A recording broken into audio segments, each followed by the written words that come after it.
আমরা যাকে ভোট দিয়ে এমপি বানিয়েছিলাম প্রতিমা ভৌমিক মহোদয়া, ওনার কাছে বলেছিলাম যে আপনার এমপি ফান্ডে থেকে আমাদের কিছু টাকা দিন, তাহলে আমরা উত্তর দিকের গ্যালারিটা করতে পারবো। উনি আমাদেরকে দেয়নি।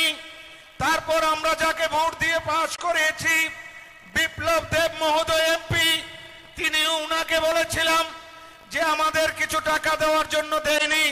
কিন্তু যাকে ভোট দেয়নি বন্ধু, আপনারা কেউ ভোট দেননি, কিন্তু আমি দিয়েছিলাম একটা ভোট। একটা ভোটের বিনিময়ে যিনি আজকে রাজ্যসভার এমপি, আজকে ঐতিহাসিক মুহূর্তের সাক্ষী হতে আসছেন, তিনি হলেন আমাদের রাজ্যসভার এমপি রাজীব ভট্টাচার্য মহোদয়। ওনাকে যখন বললাম স্যার আমাদের মাঠটার মধ্যে দর্শক জায়গা দিতে পারছি না, আমাদের গ্যালারি নেই উত্তর প্রান্তে, সাথে সাথে তিনি বললেন যে আমি তোমাকে দেব।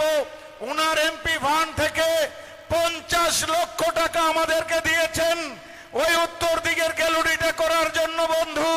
যার জন্য এই বক্সনগরবাসীর পক্ষ থেকে আমি নতজানুভাবে ওনাকে প্রণাম জানাচ্ছি এবং ধন্যবাদ জানাচ্ছি।